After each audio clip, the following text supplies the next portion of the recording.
도쿄 야마노테서 난 손잡이를 잡은 사람들의 눈은 창밖이 아니라 휴대폰 화면에 박혀 있었다. 일본 앱스토어 베이트 카테고리 상위권엔 낯선 이름들이 줄지어 떠 있었고 그중 몇 개는 리뷰에 같은 문장이 반복됐다. 조건을 먼저 정할 수 있다. 한 20대 여성이 채팅창을 열었다. 상대는 50대, 때로는 60대 남성이었다. 대화는 놀라울 만큼 짧았다. 밥값은 얼마? 차비는? 시간당은? 마치 배달앱에서 옵션을 고르듯 만남에 가격표가 붙었다. 그녀는 잠깐 웃었지만 다음 순간 손가락이 멈췄다. 웃음은 취향이 아니라 계산이었다. 그날 저녁 시부야의 작은 카페. 주문은 늘 하던 아메리카노 한 잔인데 테이블 위엔 봉투가 먼저 놓였다. 오늘은 여기까지. 남성은 자연스러운 얼굴로 말했고 여성은 고개를 끄덕였다. 둘 사이의 대화는 날씨보다 짧았고 침묵은 길었다. 밖에선 퇴근 인파가 흘렀지만 창문 안은 이상하게 조용했다. 만남이 끝나는 순간에도 서로의 이름은 끝내 확인되지 않았다. 경제 지표만 보면 일본은 완전 고용에 가깝다. 2024년 구인 배율이 1.7배 수준이라며 기업들이 사람을 못 구해 아우성이다. 그런데 왜 젊은 여성들은 이런 시장으로 몰리는 걸까? 이 질문이 주요 사건의 문을 연다. 답을 개인의 일탈로만 돌리는 순간 가장 중요한 퍼즐이 사라진다. 사회학자들은 이를 구조적 함정이라 부른다. 돈은 위에서 아래로 흘러야 하는데 위쪽에 잠긴다. 그래서 아래쪽은 노동으로는 닿지 않는 욕망과 생존을 거래로 메우려 한다. 놀라운 디테일이 하나 있다. 어떤 앱은 식사만을 선택지로 내세운다. 손잡고 걷기, 카페 대화, 저녁 한 끼. 겉으론 무해하지만 가격의 언어가 관계의 언어를 밀어낸다. 인지 부조화가 여기서 작동한다. 연애가 아니다, 일이다. 스스로를 설득해야 마음이 버틴다. 그렇게 도쿄의 밤은 조용히 바뀐다.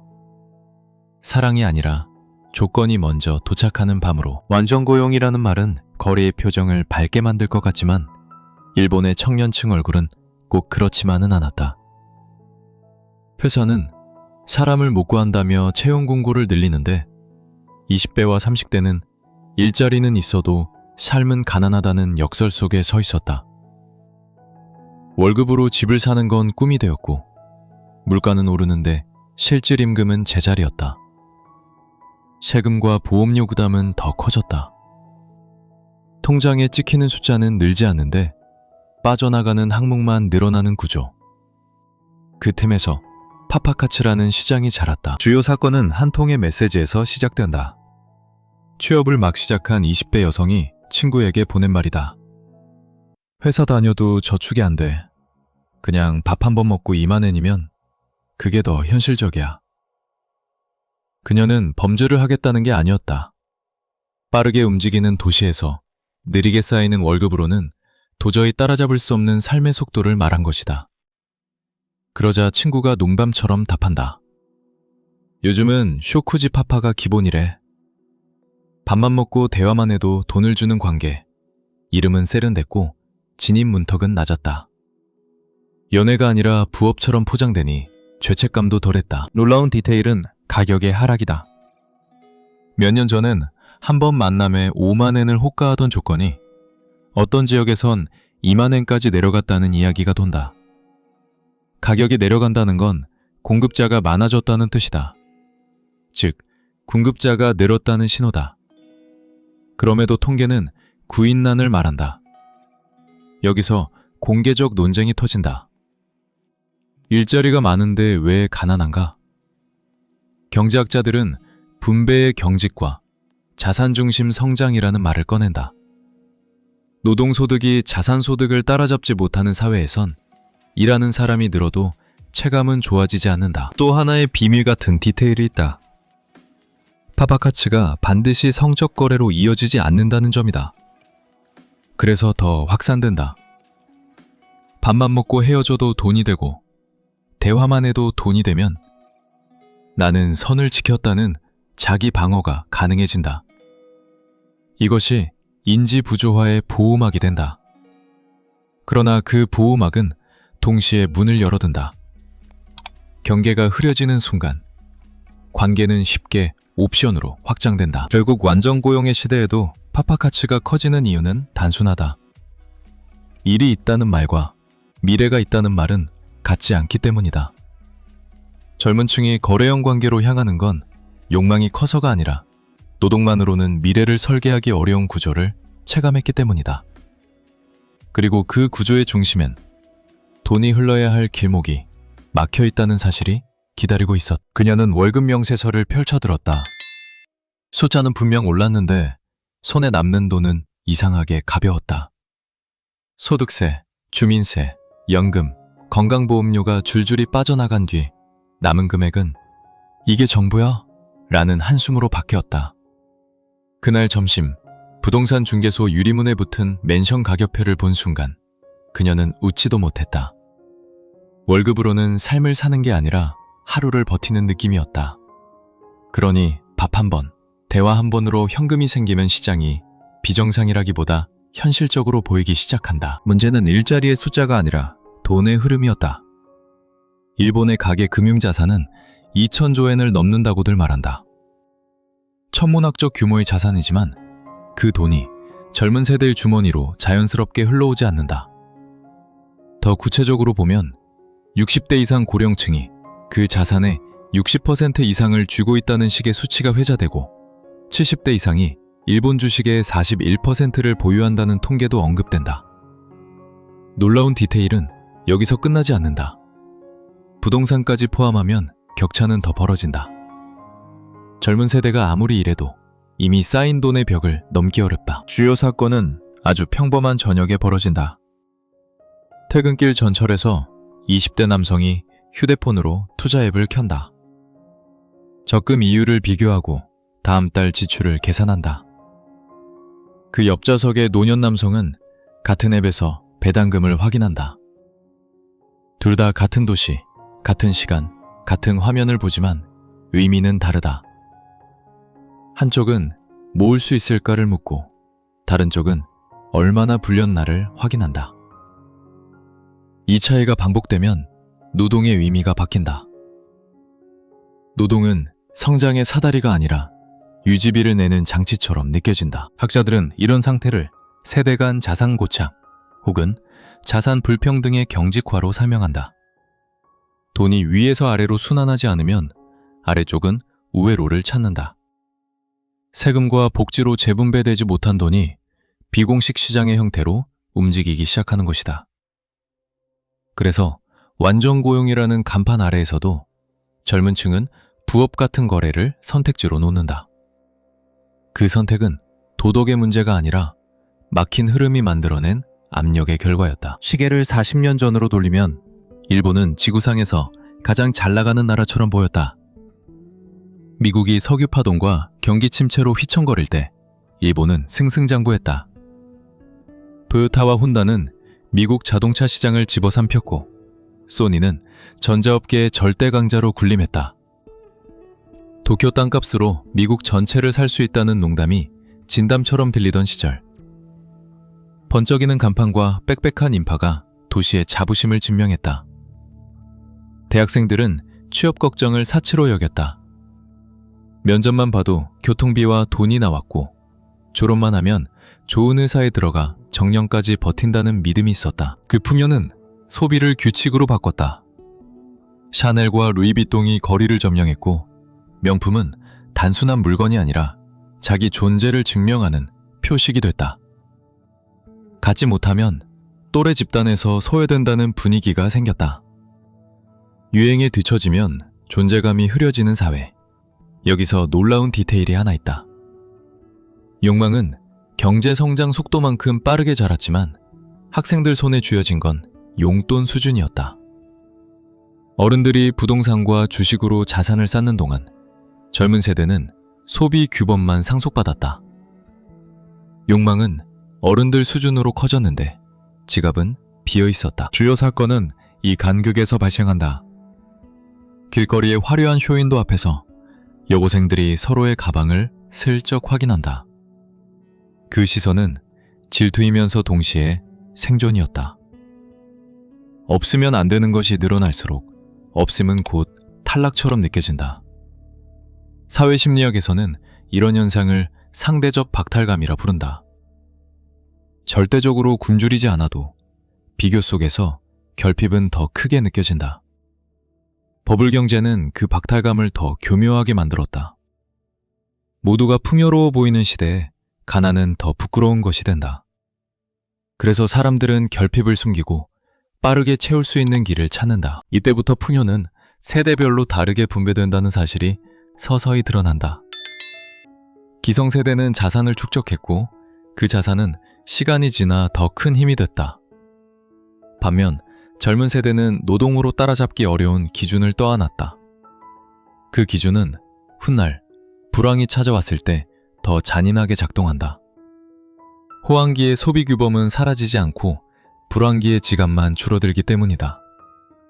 그렇게 일본 사회는 과잉 소비의 잔향을 품은 채 다음 문을 향해 걸어가고 있었다. 그 문 너머엔 인명의 서비스가 기다리고 있었다. 얼굴을 숨기고 욕망을 거래할 수 있는 아주 편리한 통로가, 그 통로의 이름은 텔레쿠라였다. 1985년 무렵 등장한 익명 전화 서비스. 얼굴을 드러낼 필요가 없었고 원하는 시간에 원하는 만큼만 참여할 수 있었다. 전화 부스 같은 작은 방, 낡은 수화기, 짧은 연결음. 그 안에서 사람들은 서로를 사람이 아니라 가능성으로 만났다. 중년 남성은 젊음을 샀고 여고생은 명품 살 돈을 벌었다. 한 번 만남에 3만엔에서 5만엔이 오갔다고 한다. 당시로도 큰 돈이었다. 이때까지만 해도 사회는 그것을 일부 학생들의 일탈 정도로 낮춰보려 했다. 규모가 커지기 전까지는 늘 그렇게 말할 수 있다. 주요 사건은 텔레코라 앞 골목에서 벌어진다. 한 여고생이 친구에게 속삭인다. 오늘은 루이비통 살 수 있겠다. 친구는 웃으며 머리를 넘긴다. 짙은 화장, 미니스커트, 투박한 루즈삭스. 시부야와 하라주쿠에 갸루가 등장하고 그 차림은 기성세대에게 충격이 된다. 그런데 그 충격은 패션에만 머물지 않았다. 그들의 옷차림은 욕망과 결핍이 동시에 만든 표지였다. 놀라운 부가적 디테일은 브루세라라는 시장이었다. 교복이나 속옷을 사고 파는 거래가 생겼고 전문 매장까지 등장했다. 지금 기준으로는 이해하기 어렵지만 당시엔 버블 경제의 과잉 소비 문화가 만든 기형적 현상이었다. 다만 이때도 많은 사람들은 도덕의 문제로만 정리하려 했다. 그게 가장 쉬운 해석이기 때문이다. 하지만 쉬운 해석은 대개 핵심을 놓친다. 사회학자들은 이런 현상을 상품화라고 부른다. 원래 돈으로 환산되지 않던 것들이 시장의 언어로 번역되는 과정이다. 만남이 거래가 되면 관계는 감정이 아니라 옵션이 된다. 그렇다고 모두가 같은 이유로 뛰어든 것은 아니었다. 누군가는 정말 생활비가 필요했고 누군가는 유행에서 밀리지 않기 위해 필요했다. 1998년 조사에서 원조 교제 경험이 생계 때문이라고 답한 비율이 극소수였다는 이야기가 회자되는 것도 그 때문이다. 두무 수입은 쪼그라드는데 소비 욕구는 호황기 수준으로 유지되는 불일치. 여기서 인지 부조화가 작동한다. 나는 나쁜 일을 하는 게 아니라 필요한 걸 하는 거야. 스스로를 합리화하지 않으면 버틸 수 없다. 텔레쿠라는 그렇게 욕망과 지갑의 간극을 메우는 임시다리가 됐다. 임시다리는 편리하지만 오래 쓰면 다리 자체가 길이 된다. 한번 익명거래의 언어를 배우면 그 언어는 다른 플랫폼으로도 쉽게 옮겨간다. 그리고 그 길은 곧 더 큰 충격을 맞는다. 1990년대 초 거품이 꺼지기 시작하면서부터다. 그때 일본 사회의 표정이 바뀌고 작은 임시시장은 생존의 시장으로 변한다. 한이 뒤집힌 건 1990년대 초 거품이 꺼지면서부터였다. 1989년 니케이 지수가 38,000대를 찍은 뒤 추락하기 시작했고 부동산 가격도 바닥을 모르고 떨어졌다. 한때 평생 모으면 집 한 채가 가능하다고 믿었던 중산층의 꿈이 한순간에 증발했다. 현관 앞에 붙어있던 시세표가 내려가고 주식 계좌 숫자가 쪼그라들며 집안의 공기가 먼저 차가워졌다. 주요 사건은 그 차가움이 식탁으로 내려앉는 순간이다. 아버지가 실직하고 대화가 줄고 집안 분위기가 험악해진다. 어느 날 딸은 문을 세게 닫고 집을 나온다. 갈 곳이 없다. 그때 텔레쿠라의 작은 방은 돈을 벌 수 있는 창구로 보인다. 놀라운 디테일은 역설적으로 전화방 업계가 오히려 호황을 맞았다는 점이다. 경기는 최악인데 인명만남 상업은 돈이 돈다. 불황은 사람을 조용히 몰아붙이고 몰린 사람은 빠른 현금의 길을 찾는다. 이때 원조 교제가 언론에 대대적으로 보도되기 시작한다. 1996년 여론조사에서 여고생의 4%가 경험이 있다고 답했다는 이야기가 충격을 준다. 숫자는 작아 보이지만 전국으로 환산하면 수만 명 규모라는 해석이 붙는다. 사회는 비로소 이건 일부의 일탈이 아니다 라는 사실을 보게 된다. 그러나 청소년과 성인의 동기는 달랐다.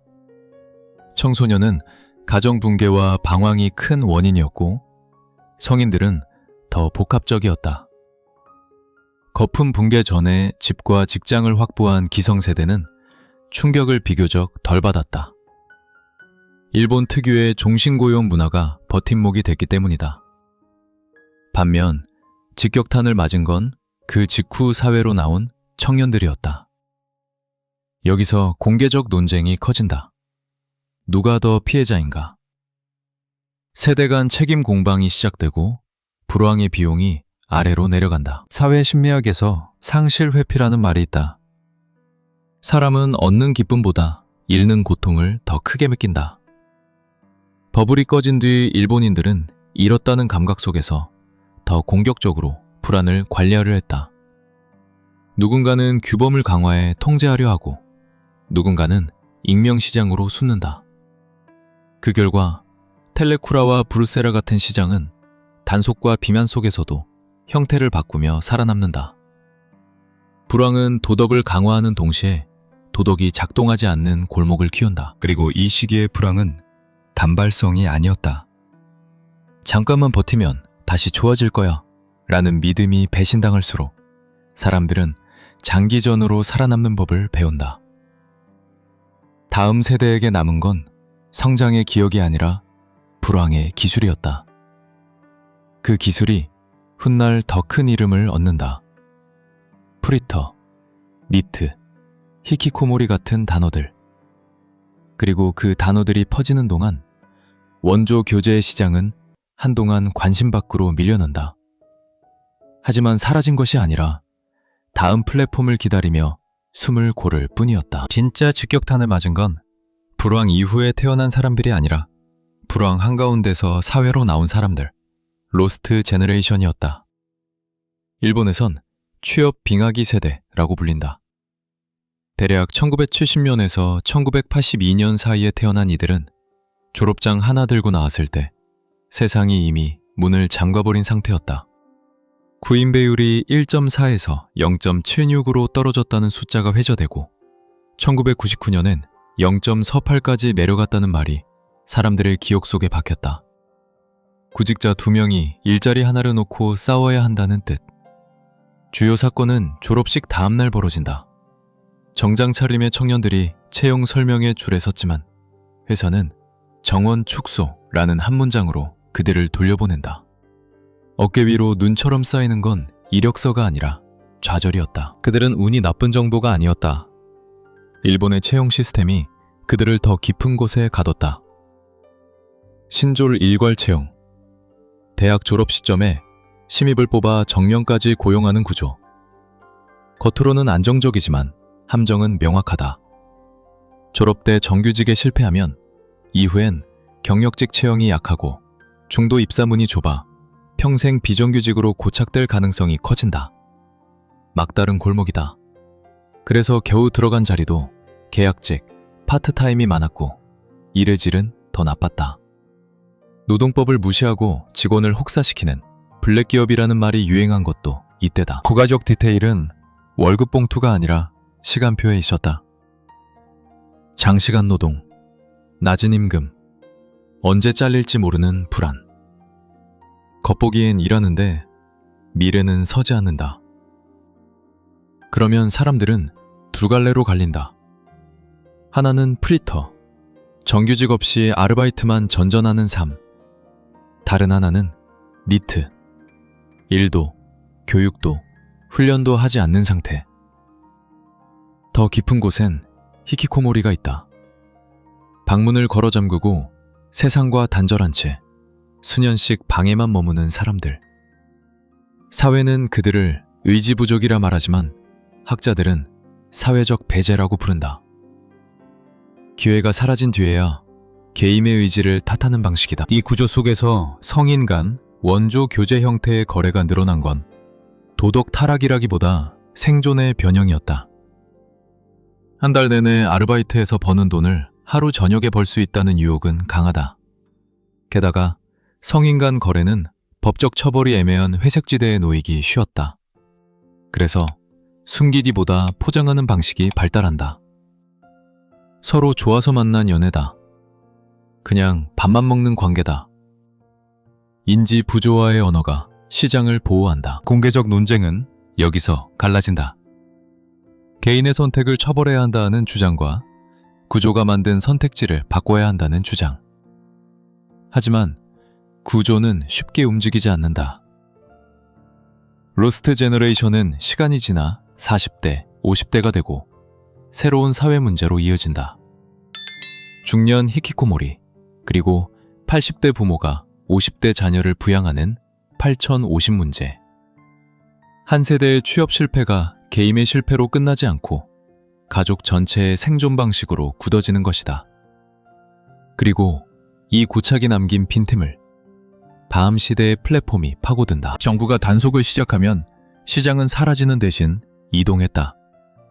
1990년대 후반 텔레쿠라와 브루세라가 타깃이 됐고 1999년엔 아동매춘, 아동포르노 금지법이 제정되며 미성년자 대상 범죄 처벌이 강화됐다.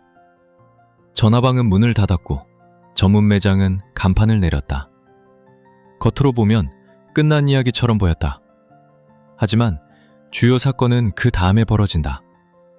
인터넷이 보급되자 익명거래는 더 넓고 더 조용한 곳으로 옮겨갔다. 게시판과 채팅으로 조건을 맞추고 경찰이 단속하면 사이트가 닫히고 다른 이름으로 다시 열렸다. 쫓고 쫓기는 게임이 반복됐다. 물이 막히면 다른 길로 흐르듯 욕망도 규제의 틈을 찾아 흐른다. 부가적 디테일은 언어의 진화다. 사람들은 돈을 준다는 말을 직접 쓰지 않았다. 대신 교통비, 용돈, 선물 같은 표현을 썼다. 단어가 바뀌면 죄책감이 줄어든다. 그리고 스마트폰 시대가 오자 데이트 앱이 등장해 기름을 부었다. 표면상 연인을 찾는 서비스였지만 실제로는 조건부 만남을 주선하는 창구가 되기 쉬웠다. 누구나 손 안에서 접근할 수 있고 프로필 사진과 메시지 몇 줄이면 거래가 시작된다. 규제가 강화될수록 거래 방식은 더 세련돼졌다.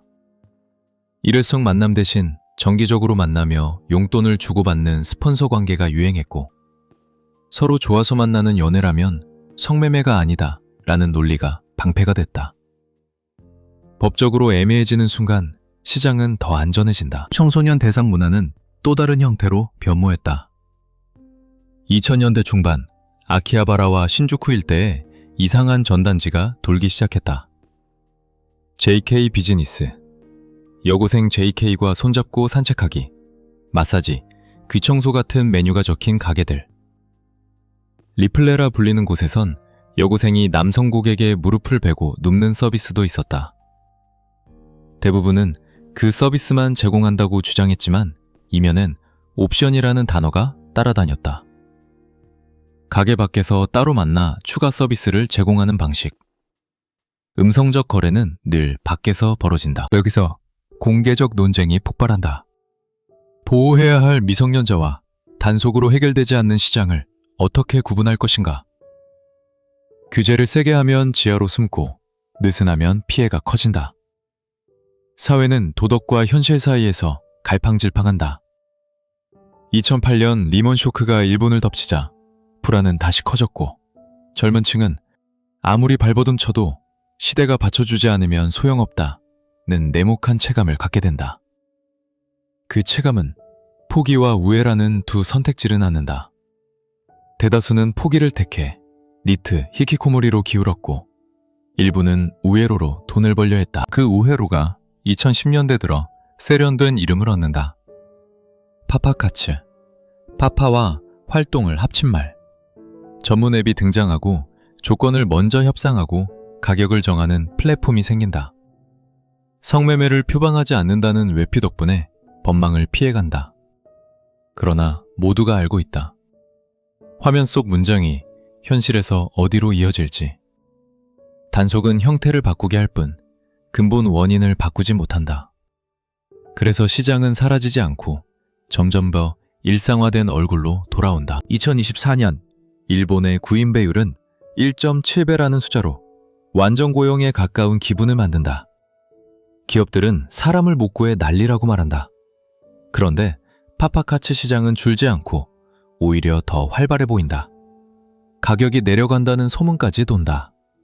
이 역설이 마지막 문을 연다. 주요 사건은 도쿄의 한 부동산 전광판 앞에서 벌어진다. 맨션 평균 가격이 1억엔을 넘었다는 문구가 번쩍이고 그 앞을 지나던 20대 직장인은 잠깐 멈췄다가 고개를 돌린다. 일은 있는데 집은 없다. 그 한마디가 시대의 요약처럼 들린다. 원인은 다시 자산 구조로 돌아온다. 일자리는 늘어도 그 일자리로 모을 수 있는 돈은 한계가 있다. 부동산과 주식은 이미 높이 올라가 있고 노동소득은 따라잡지 못한다. 여기에 저출산 고령화가 더해지며 세금과 연금, 건강보험료 부담이 커진다. 월급에서 빠져나가는 비율이 커질수록 미래를 위한 축적은 어려워진다. 놀라운 디테일은 세대 구성이 바뀌었다는 점이다. 지금 청년들의 부모 세대는 버블의 수혜자가 아니라 로스트 제너레이션이거나 그 인접 세대인 경우가 많다. 즉, 이전처럼 부모 자산을 발판 삼아 올라가는 사다리가 약해진다. 모든 것을 개인이 감당해야 하는 세대가 되는 것이다. 그래서 파파카츠는 불법의 욕망만으로 선용되지 않는다.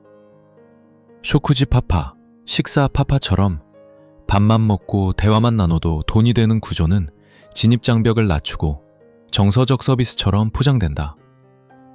고령 자산가는 외로움을 달래며 돈을 쓰고 청년층은 부업처럼 접근한다. 여기서 학술 용어가 등장한다. 정서 노동. 감정을 제공하는 노동이 시장화되는 현상. 사랑의 언어 대신 서비스의 언어가 들어오면 관계는 사람을 지탱하기보다 사람을 소모시키기도 한다. 그렇다면 왜 국가는 강하게 막지 못할까?